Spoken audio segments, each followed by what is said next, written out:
अलैकुम वरहमतुल्लाहि वबरकातुहू। अल्हम्दुलिल्लाहि वकफ़ा वसलामुन अला इबादिहिल्लज़ीना इस्तफ़ा अम्मा बाद। फ़अऊज़ु बिल्लाहि मिनश्शैतानिर रजीम। बिस्मिल्लाहिर रहमानिर रहीम। अल्लाहुम्मा सल्लि अला सय्यिदिना व मौलाना मुहम्मदिन कमा तुहिब्बु व तर्दा बिमा तुसल्ली अलैहि सलातु व सलामुन अलैका या रसूलल्लाह सल्लल्लाहु तआला अलैहि वसल्लम। बिरादराने मिल्लत इस्लामिया, आज ये हमारा तफसीर कुरान का दूसरा दिन है और आपने कल समाअत किया कि हमारा मकसद ये है कि हम छोटी छोटी सूरह को आपके सामने पेश करें और उसके तर्जमे को हम याद करके अपने जहन में महफूज करने की कोशिश करें। तो आज सबसे पहली सूरह मैं जो आपके सामने पेश करना चाहूँगा, कुरान में इब्तिदा में जो सबसे पहली सूरह है उसको सूरह फातिहा कहते हैं। मैं चूँकि कंजुल ईमान का ज़िक्र किया था कल और पहले इमाम अहले सुन्नत आला हज़रत अलैहि रहमत व रिज़वान के तर्जमे को मैं आपके सामने पेश करूँगा और उसके बाद मैं मुख्तसर तफसीर और अपने अल्फाज में आपके सामने इसका निचोड़ बयान करूँगा। अऊज़ु बिल्लाहि मिनश्शैतानिर रजीम। बिस्मिल्लाहिर रहमानिर रहीम। अल्हम्दुलिल्लाहि रब्बिल आलमीन। आला हज़रत फरमाते हैं इसके तर्जुमे में, सब खूबियाँ अल्लाह के लिए है जो मालिक है सारे जहान वालों का। सब खूबियाँ अल्लाह के लिए जो मालिक है सारे जहान वालों का, यानी सारे जहान का जो मालिक है। आगे अल्लाह कहता है अर्रहमानिर रहीम, बहुत मेहरबान और रहमत वाला है अल्लाह। तर्जुमे में आला हज़रत फरमाते हैं कि अल्लाह बहुत मेहरबान है और रहमत वाला है। मालिक यौमिद्दीन, रोज़े जज़ा का वो मालिक है। रोज़े जज़ा से मुराद यानी क़यामत के दिन का वो मालिक है, हश्र के मैदान का वो मालिक है। इय्याका नअबुदु व इय्याका नस्तईन, हम तुझी को पूजें और तुझी से मदद चाहें। पूजे से मुराद हम तुझी की यानी तेरी ही इबादत करें। अल्लाह हज़रत कहते हैं हम तुझी को पूजें, पूजना यानी इबादत करना। हम तुझी को पूजें और तुझी से मदद चाहें। इहदिनस सिरातल मुस्तकीम, हमको सीधे रास्ते पर चला, यानी हमको सीधे रास्ते पर चला। सिरातल लज़ीना अनअमता अलैहिम, अब सीधा रास्ता क्या है आगे अल्लाह इरशाद फरमाता है और तर्जुमे में आला हज़रत कहते हैं, ऐसा रास्ता उनका रास्ता जिस पर तूने एहसान किया है, यानी जिस पर तूने एहसान किया है, इनाम व इकराम से नवाजा है, उस रास्ते पर। गैरिल मग़दूबी अलैहिम वलद्दाल्लीन, और उस रास्ते पर चला जिस पर तूने एहसान फरमाया है ना, और उस रास्ते पर ना चला जिस पर तूने गज़ब फरमाया है और जो बहके हुओं का रास्ता है, यानी जो बहके हुआ का रास्ता है जिस पर अल्लाह का गज़ब नाजिल हुआ है, उन रास्तों पर न चला। अब मैं अपने अल्फाज में मुख्तसर इसकी तफसीर और तशरीह आपके सामने पेश करूँगा। ये सूरह फातिहा ये मक्की है।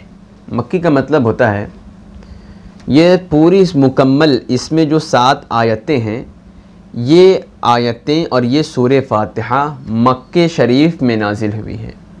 यानी मक्का मुबारक में जब आक़ा करीम सल्लल्लाहु तआला अलैहि वसल्लम मक्के में तशरीफ़ फरमा थे तो ये आयतें मुबारक और ये सूरत फातिहा नाजिल हुई। और बाज़ सहाबा कहते हैं कि ये आयतें मुबारक मदीने में नाजिल हुई, यानी रसूल पाक जब मदीने हिजरत करके चले गए तो मदीने में नाजिल हुई। और बाज़ मुफस्सिरीन का ये भी कौल है कि ये सूरह फातिहा 2 मरतबा नाजिल हुई, एक मरतबा मक्के में नाजिल हुई और एक मरतबा मदीने में नाजिल हुई। खैर, हम आगे की तरफ चलते हैं। इस सूरह की फ़जीलत ये है, रसूल पाक सल्लल्लाहु तआला अलैहि वसल्लम इरशाद फरमाते हैं कि ये सूरह शिफा है। इसका मतलब ये है कि अगर मरीज़ों को इस सूरे को पढ़ कर दम कर दिया जाए, पानी पर दम करके पिला दिया जाए, ख्वाह कोई भी बीमारी हो, अल्लाह सुब्हानहू व तआला अगर चाहे तो उसको शिफा अता फरमा देगा। बस ज़बान का और अल्लाह की मर्ज़ी का असर होना चाहिए।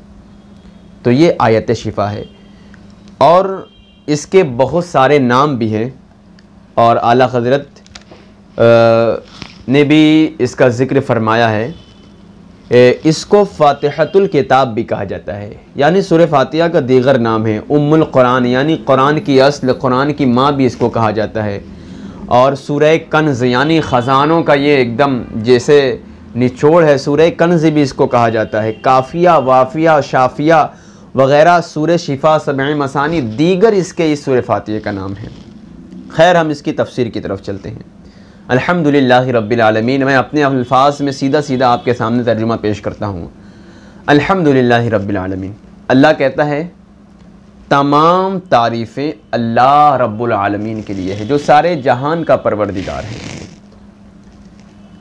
इसमें कोई शक है किसी को? कोई शक नहीं है।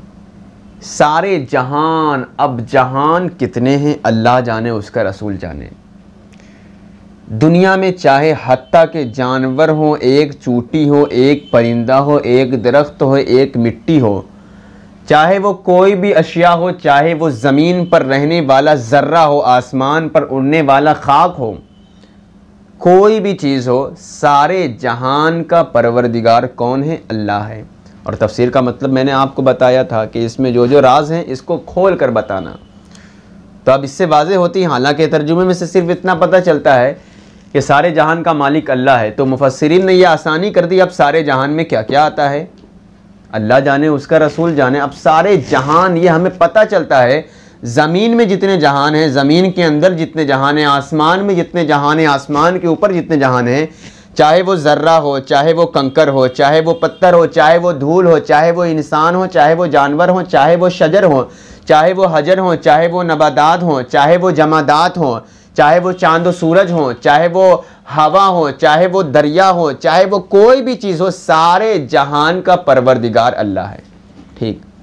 अर्रहमानिर रहीम, बहुत ज़्यादा रहमत वाला है, बहुत ज़्यादा रहीम है रब्बे करीम। यानी हमारा परवरदिगार बहुत ज़्यादा रहमान है, बहुत ज़्यादा रहीम है। और कितना रहमान है, रसूल पाक सल्लल्लाहु तआला अलैहि वसल्लम इरशाद फरमाते हैं कि अल्लाह हमसे एक माँ से 70 दर्जा ज़्यादा मोहब्बत करता है। इतना मेहरबान है अल्लाह हमसे। आज लोगों की ये शिकायत होती है ना कि अल्लाह हमारी दुआ कबूल नहीं करता, अल्लाह हमारी नहीं सुनता। ये आज लोगों की शिकायत है। आपको पता है ये कुफरिया जुमला है, कुफरिया। आप काफिर हो जाएंगे, आपको पता तक नहीं चलता। तो फ्री में कुफरिया जुमला ना बका करें। अल्लाह बहुत मेहरबान है। मैं एक छोटी सी मिसाल पेश करता हूँ। अगर एक माँ का बच्चा हो और वो बच्चा खेल रहा हो, बच्चा कहे माँ मुझे खाने की ज़रूरत है, तो बच्चा खेलता रहता है। अगर दूध पीने वाला बच्चा है, अगर माँ काम कर रही है तो माँ सोचती है पहले मैं ये काम कर लूँ तब बच्चे को दूध पिला दूँगी। अगर माँ रोटियाँ पका रही हैं, बच्चा खेल रहा है, माँ सोचती है मैं रोटियाँ पहले पका लूँ उसके बाद बच्चे को दूध पिला दूँगी। अगर बच्चा खेल रहा होता है, लहव व लइब में मशगूल हैं, माँ झाड़ूयाँ लगा रही है तो सोचती है कि मैं पहले झाड़ू लगा लूँ उसके बाद बच्चे को दूध पिला दूँगी। लेकिन आपने अपने माथे की निगाहों से ये भी देखा होगा कि जब वही बच्चा खेल रहा था, लहव व लइब में मशगूल था, तो माँ सोच रही थी पहले मैं ये अपना काम निपटा कर तब उसके बाद उसको दूध पिलाऊंगी। लेकिन ज़माना ने अपने माथे की निगाहों से देखा कि जब वही बच्चा रोता हुआ चिल्लाने लगा और एक कराहने की आवाज़ पूरे घर में गूंज उठी। अगर माँ तवे पर रोटियां भी पका रहे हो तो उसकी रोटियां वही की वही रह जाती है। माँ छोड़कर सारा काम अपने बच्चे को सीने से आकर लगाती है, बिला तशबीह तमसील। अरे जब एक बच्चा रोने और कराहने की आवाज़ पर माँ ने अपना सारा काम छोड़ दिया तो वो परवरदिगार तो हमसे एक माँ से 70 दर्जा हमसे ज़्यादा मोहब्बत करता है। आप ये कैसे शिकायत करते हैं कि अल्लाह हमारी नहीं सुनता, अल्लाह हमारी दुआओं को कबूल नहीं करता? अरे पहले आप कराहने की आवाज़ अपने दिल से तो निकाले, आप पहले अपने रब की बारगाह में आंसू तो पेश करें। यकीनन आपका एक आंसू अर्शे आज़म को हिला कर रख देगा। पहले अपने अंदर वो तड़प पैदा करें। तो कुफरिया जुमला ना बकें। कि अल्लाह हमारी नहीं सुनता, अल्लाह हमारी मदद नहीं करता। जब एक बच्चा रोने लगता है तो माँ सारा काम छोड़कर उसको पहले दूध पिलाती है। वो तो परवरदिगार रहमानुर रहीम हमसे 70 दर्जा माँ से ज़्यादा मोहब्बत करता है। माँ के दिलों में भी मोहब्बत डालने वाला वही है।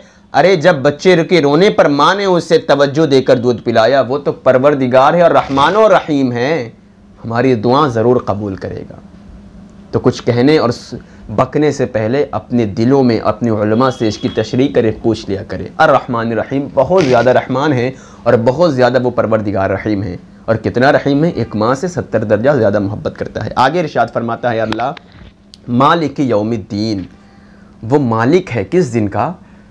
यौमिद्दीन का मतलब होता है हश्र के दिन का, क़यामत के दिन का। यानी क़यामत का दिन ऐसा दिन होगा कि जहाँ किसी की मर्ज़ी नहीं चलेगी सिवाय अल्लाह के, और अल्लाह सुब्हानहू व तआला का वो रसूल जो आखिरी महबूब रसूल है, अल्लाह की बारगाह में अपने उम्मतियों की दुआएं करेगा। उस दिन वो दिन होगा कि फ़रिश्ते भी अल्लाह के जाहो जलाल से काँप रहेंगे सिवाय उस वो रब्ब करीम, वो रब्ब क़दीर, उस रोज़े जज़ा का मालिक है।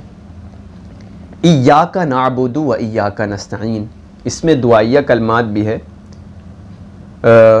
अल्लाह कहता है इय्याका नअबुदु व इय्याका नस्तईन, यानी बंदे कहते हैं ऐ अल्लाह हम तेरी ही इबादत करते हैं, व इय्याका नस्तईन, और हम तुझ ही से मदद मांगते हैं।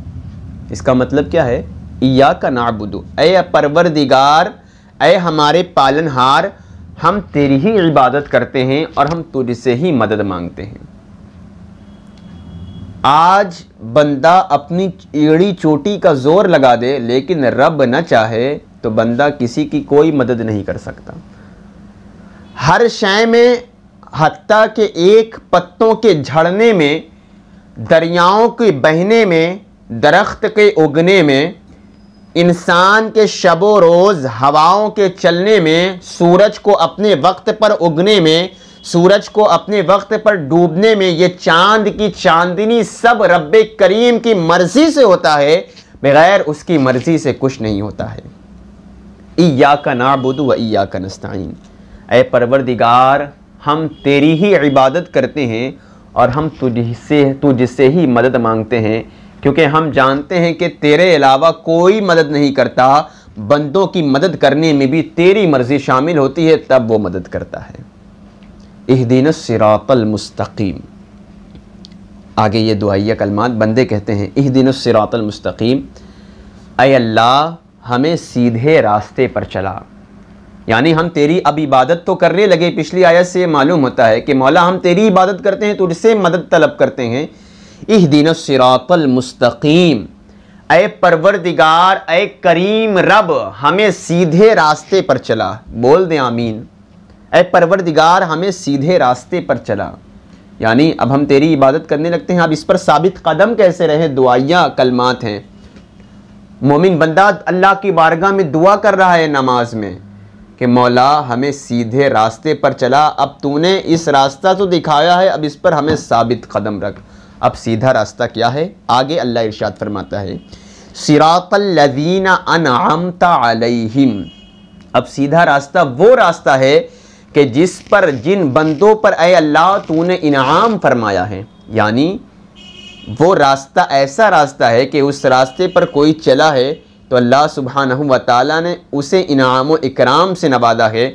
और आपने बारहा देखा और अब बारहा सुना कि वो अबू बकर सिद्दीक़, वो सहाबा की जमात के रसूल पाक के रास्ते, बताए हुए रास्ते पर चले और ज़र्रे से आला बने।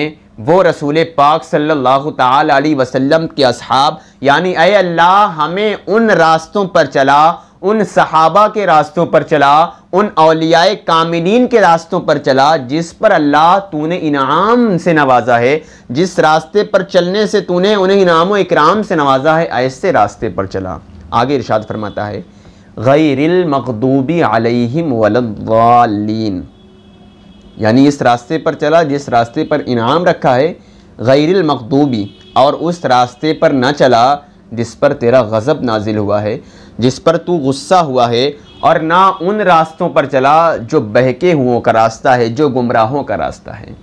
यानी जो तेरे ऐसे बंदे जो तेरी बारगाह से फिर गए, गुमराह हो गए, तेरे महबूब को मुआज़ अल्लाह गालियाँ देने लगे, ऐसे रास्तों पर ए परवरदिगार हमें न चला, आमीन। ये एक सूरे फातिहा थी जो मुख्तसर तफसीर मैंने आपके सामने पेश की, और ये सूरे फातिहा हर नमाज में पढ़ना वाजिब है, बग़ैर इसके नमाज नहीं होगी। तो कोशिश करें कि इसके तर्जुमे को आप याद कर लें। अगर आपको वसवसा आएगा आप इसके तर्जुमे पर गौर करें। उम्मीद है फ़ुक़हा इरशाद फरमाते हैं कि आप वसवसे से महफूज रहेंगे। एक मरतबा और तर्जुमा समाअत कर लें। अल्हम्दुलिल्लाहि रब्बिल आलमीन, तमाम तारीफ़ें उस परवरदिगार की है जो सारे जहान वालों का रब है। अर्रहमानिर रहीम, बहुत ज़्यादा रहमान है, बहुत ज़्यादा रहीम है। मालिक यौमिद्दीन, वो रोज़े जज़ा का यानी हश्र के दिन का मालिक है। इय्याका नअबुदु व इय्याका नस्तईन, मौला हम तेरी इबादत करते हैं और तुझसे ही मदद तलब करते हैं। इहदिनस सिरातल मुस्तकीम, ए परवरदिगार हमें सीधे रास्ते पर चला, मौला हमें सीधे रास्ते पर चला, और उस रास्ते पर सिरातल लज़ीना अनअमत अलैहिम, ए परवरदिगार हमें उस रास्ते पर चला जिस पर तूने इनाम व इकराम से नवाजा है। गैरिल मग़दूबी अलैहिम वलद्दालीन, मालिक हमें उस रास्ते पर न चला जिस रास्ते पर चलने से तेरा गज़ब नाजिल होता है, जो बहके हुओं का रास्ता है। आमीन। अल्लाह सुब्हानहू व तआला से दुआ है कि मौला हमें कहने और सुनने से ज़्यादा अमल की तौफ़ीक़ अता फ़रमाएँ। आमीन। अस्सलाम।